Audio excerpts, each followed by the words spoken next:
and welcome to Nottingham. Today I find myself on another abandoned road. I'm on what is now Daleside Road, taken from Nottingham over towards Colwick, and I'm going to follow this former route from the area of the Colwick Industrial Estate, Colwick Park, and we're going to push on into Nottingham. Now this was once a very busy road and it now got replaced by Daleside Road, which is just there. You might be able to hear the traffic. And that was built in the mid-1980s. It cost around about 1.6 million and is roughly just under a mile in length. Prior to that, it was the former Great Northern Railway between Nottingham and Grantham. That closed in the 1960s. So we're going to follow the route of Colwick Road into Nottingham, and we're going to take a look at where the railway runs beside the road, and also Daleside Road, which is in the middle, which in turn also replaced the other railway, because there was two railways running parallel. They only needed one, didn't they? Railways are always sad that they closed, but if they run in tandem side by side, wasn't very practical, was it? Let's get ourselves up to Colwick and I'll talk to you a little bit more on maps. So we're going to begin our walk along Colwick Road beside the village of Colwick. That's down here, look, Colwick from this map from around 1900. And going from right to left, you've got the railways, the Great Northern Railway and also the Midland Railway. The Great Northern Railway being the one that was replaced by today's Daleside Road. So we're going to go along with all of those on our right hand side, and then we'll eventually meet up with the Nottingham Racecourse on the left hand side before getting to Sneinton, where the old Colwick Road used to cross over the railways, and later Daleside Road. It would have crossed over just there, but the bridge has been removed before hitting Sneinton. And this is what it looks like today. You can see the great big lake of Colwick Park. You can see Daleside Road standing out as it has done since the mid-1980s. Sneinton Wood up here, the River Trent, and also Colwick Racecourse. So this here is the busy A612. It used to form the old Great Northern Railway, heading into Nottingham in that direction and also towards Newark over there. Okay, we've just come out of those trees away from Daleside Road East. That is through there. That's fantastic. I've had a quiet moment. The railway is just the other side. Nottingham, Grantham, Lincoln and Newark that way. Come out of here, look, you see we've got this vast area of tarmac. This has been resurfaced at some point, but then we get hit with the white lines, look. That's the original road into Nottingham. That is what we've come to see, the road that is closed and abandoned. I'm hoping we're going to get to pick this up and follow it around somewhat. At one point, it did in fact cross the railway. Not Daleside Road East, because that wasn't there then, but when it was the railway, this used to go up, skip across and then continue on through Sneinton. But for now I'm going to carry on down that way and we'll see if there's any more evidence of the old road. Got the curbing and the pavement here, look. This is actually the park entrance to Colwick Park. Now if you think that this is just coming up to 6 AM and that road there is as noisy as that now, there's no way on God's green earth that this road would have been able to cope with today's traffic. Now right where I'm stood, there used to be a foot crossing. You can see it on this old map. Look, you can see both railway lines are in existence. The one nearest to Colwick Road is the one that's now Daleside Road. And if we jump over to the present day map, you can see where it is today. Look, you've got the pub on the right hand side, the active railway, Daleside Road, and also the path going into the country park as it is today. This photograph was taken by Michael Doyle on the stretch of track. I believe it could well be that same crossing. We've got the gates on the left and the crossing gate signs, and this beautiful working heading in the direction of Colwick. Okay, so away from what is the entrance, well, one of the entrances to Colwick Park, the white lines are staying with us, look. No signs of any cat's eyes or drainage though.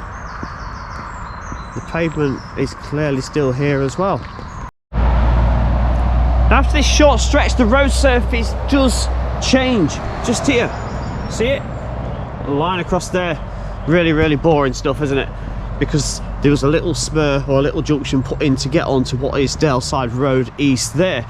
But our road carries on down there, so you've got to imagine traffic going past just there at one time would have been shooting down here and pushing on along here.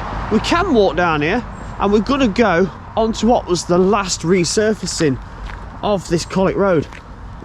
So we've come straight across, look. Wow, I ain't seen this kind of road surface for a very, very long time. It's got quite a camber on it as well.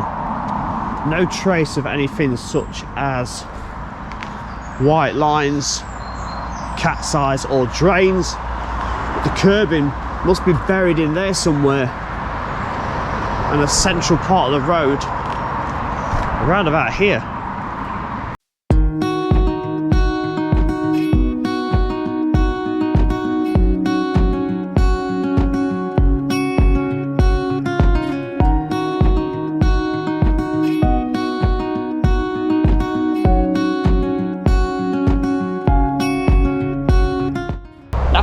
Down here we've got the race course on the left hand side, and when the railway used to be where the current road is, there was also race course station. I believe this closed around 1959, but it had the Great Northern Railway services out of Nottingham towards Newark, stopping off and dropping off punters for the race course itself. Okay, this is looking good. So we can clearly see where the middle of our road was. Look, white lines just there. We've just come from down there, so we're in the middle of the road, so it's got to go to the width of around about there with a load of ivy. That's got to be the inbounds to city centre lane, and then this side, there's probably no curbing, you know. You have to think, when this was last used, there probably may not have been pavements on both sides, and it was potentially just, you know, soily, grassy banks. But we've got the white lines for a substantial distance. Look, you see them going all the way down there. So that's quite a good find.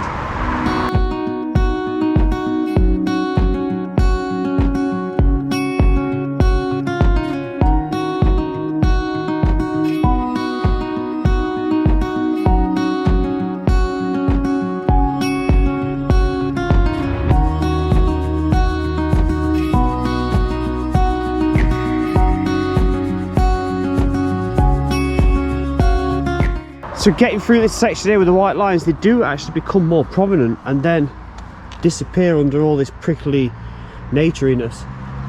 But that must be a good 50-60 metres where the road is the best. We've probably seen it. It might be the best. We are going to see it.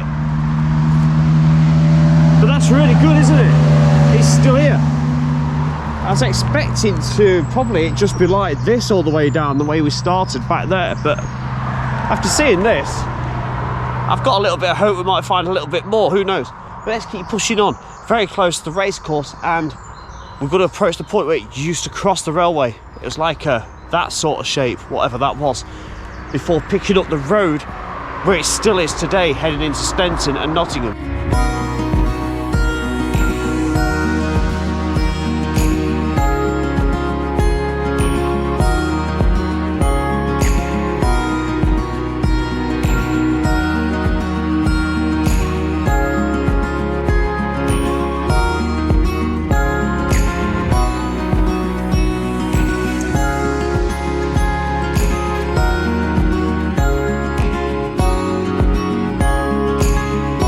Coming around this little bit of a turn just here, the road does widen slightly. The centre is going to be around about here.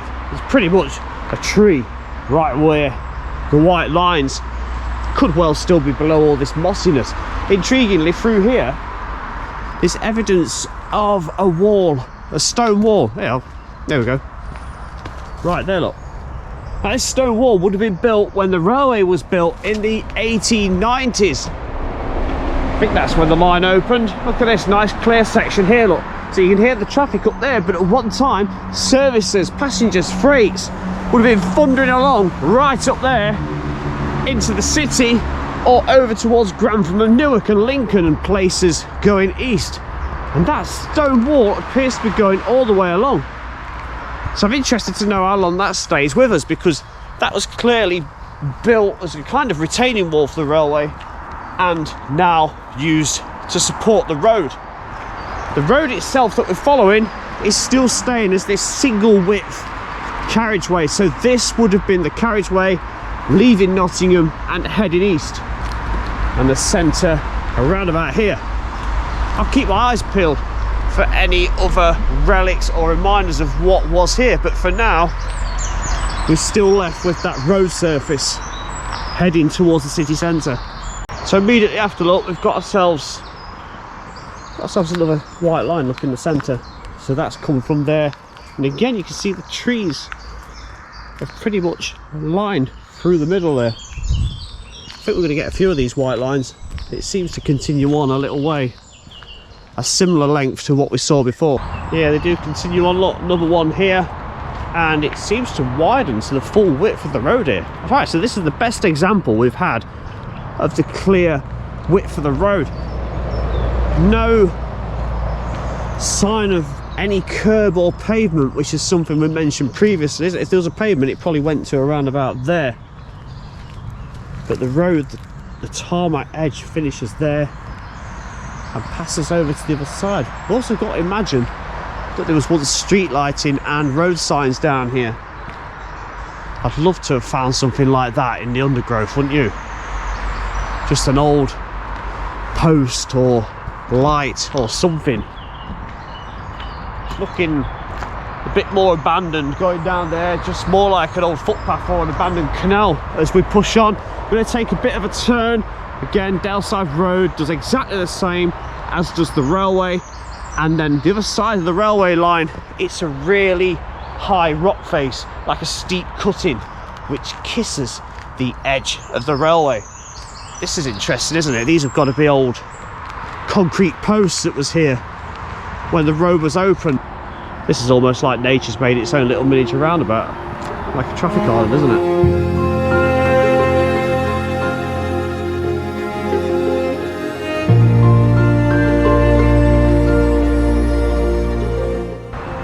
Now through here I can see something, if I can get to it, quite interesting. Don't want to break anything. So there's some original roadside fencing there, look, metal tubes going through and little concrete posts. And we saw a stack of them further up there, but whether they was related to this, I don't know. And then through there is basically what was the railway embankment. And this must have been just like a kind of a ditch area that collected water from both the railway and the road that we're walking. So that's quite good. And that poling, the tubing, goes all the way up there, look. The white lines are still popping out from time to time. A little bit more just there, look. Lovely morning, really nice. I'm surprised I've not seen anybody.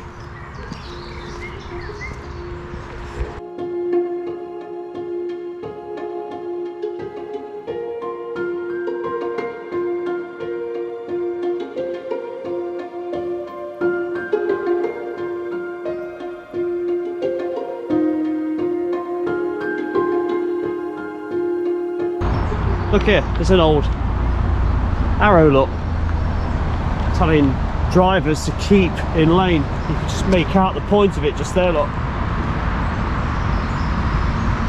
Ha! That's different, isn't it? Look at that. Get my daft shadow out of the way. Right where this arrow is, there's a random pile of bricks. Not sure what that would have been. Intriguingly, as we go on the racecourse side of the road, it's random bits of, well, it's like an embankment, isn't it? So it looks like the road had its own retaining wall, but it was made of wood. Just there, look, that wooden planking holding up the embankment behind it.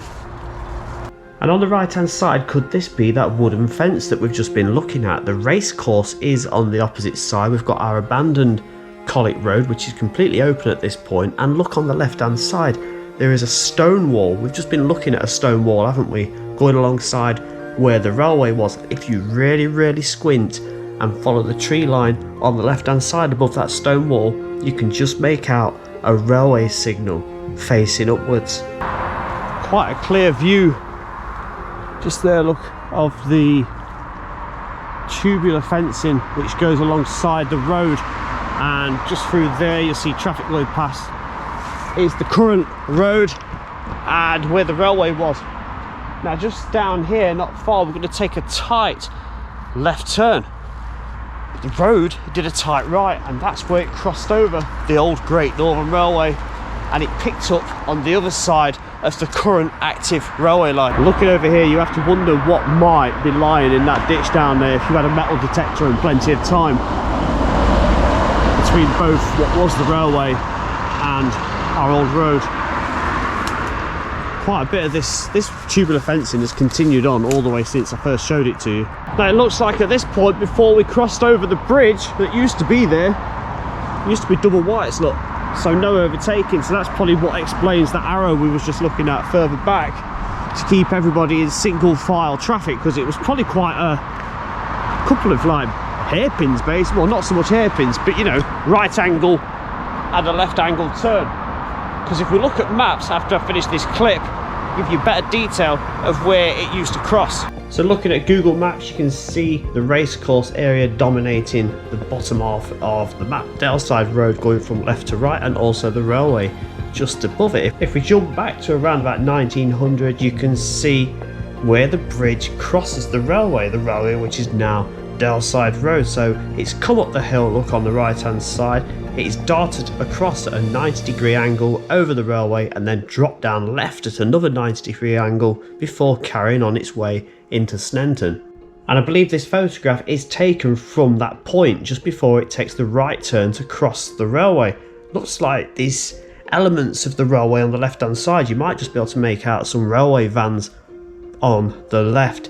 The right hand side, we've also got the racecourse look and more of that wooden fence, and also the tubular fence on the left hand side. And just look at that ornate lamppost.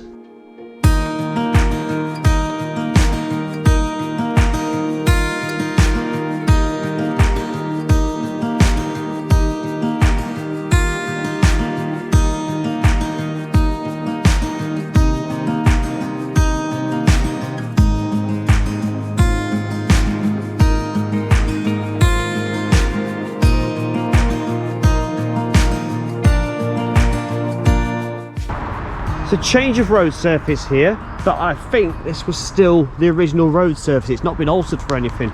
It's turned into more of the common tarmac, but the white lines are still present, look.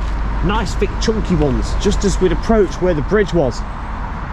Now just here, that would have took that right turn. Yeah, indeed, we've got double whites, look, going along there. And around about here would have been the bridge going over the railway, well both railways, and then into Sneinton. It will take a tight left turn. We're going to pick up that in just a moment. I'm going to get across Daleside Road and then try and pick up the old road before it hits Sneinton. So first noticeable example of a cat's eye just there, look. So the centre of the road where we just come from, just there, looks like there's a few of them. So one there, and again 2, 3 and 4. There's probably more, but that's the first time we've seen them. It makes sense just here as well, doesn't it, where it would have been that tight turn. So right here is where we lose our road. It's shot around just up there, and there was a bridge that went straight over, right over what is now Daleside Road, right over what was the Great Northern Railway, and also what is still the active railway, before taking a tight left and pushing on into Sneinton and then the city centre. Looks like I can continue following this down, because I need to kind of get across over the road and try and pick up this road, hopefully on the other side. Right, I've come away from the opposite side and crossed over. The bridge would have been just out of sight over there, beyond where that bike and car has just gone, coming across, and we get to pick up the old Colwick Road just here. Now that is private residence over there. There's a bus in there, don't know what build it is, what model it is, but I remember seeing it many times going past on trains or on buses when you're on Daleside Road. So down here, the road is still active and it's used primarily by scrapyards and whatnot. I think there's a few garages down here as well, so I'm going to be careful what I film down here. Probably won't be much more at all. But the road did and does still continue on, but completely different from its heyday.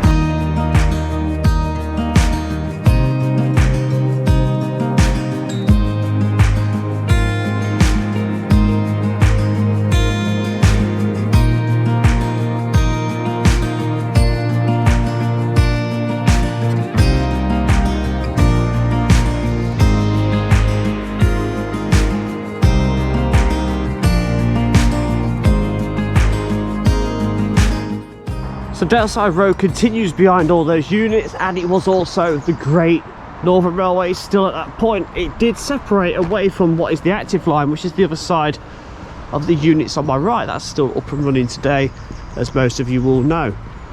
So the active line curved around like that and then met up again with the Great Northern.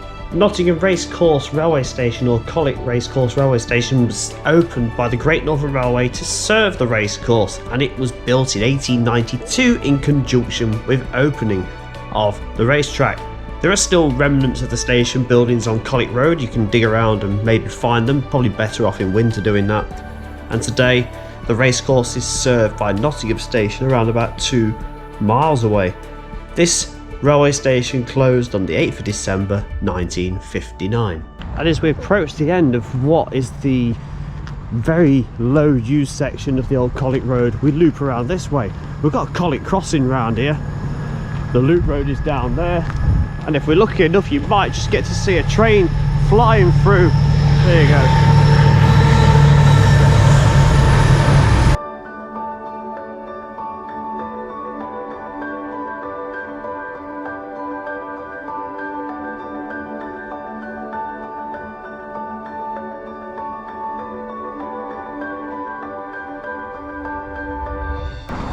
There's the crossing from the other way, and there is the road as it is today, being used day to day for traffic into and out of the city centre, but mostly just for Sneinton. But you know, it's probably as busy now as it was back before it closed. So I'm going to leave Colwick Road right here, and this is Trent Lane. For anyone that's interested, right below this road there is in fact the Beckburn. The Beckburn culvert travels all the way down there, and it heads up a couple of miles all the way up to St Anne's. It's a culverted river that deposits itself into the River Trent. Now I have done this a couple of summers ago, so I'll put a link at the end if you want to see the underground world of the Beckburn going all the way under the city centre.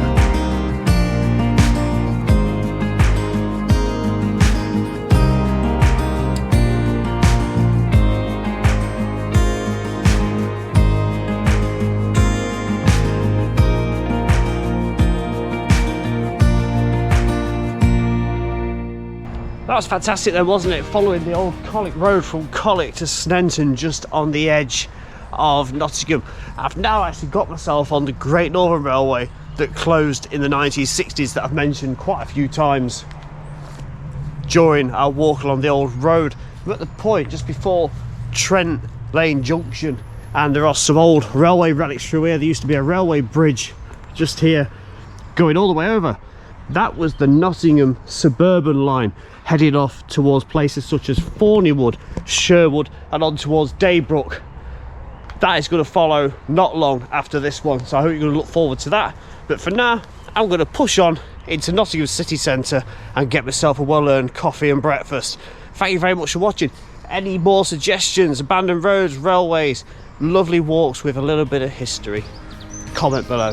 See you in the next one. Bye bye for now. So as always, thanks very much for watching. The social medias are popping up below. Please follow me on all of those. You can see where I've been going, where I'm going to, and also drop your suggestions. And don't forget to share this video. Thanks very much. See you again.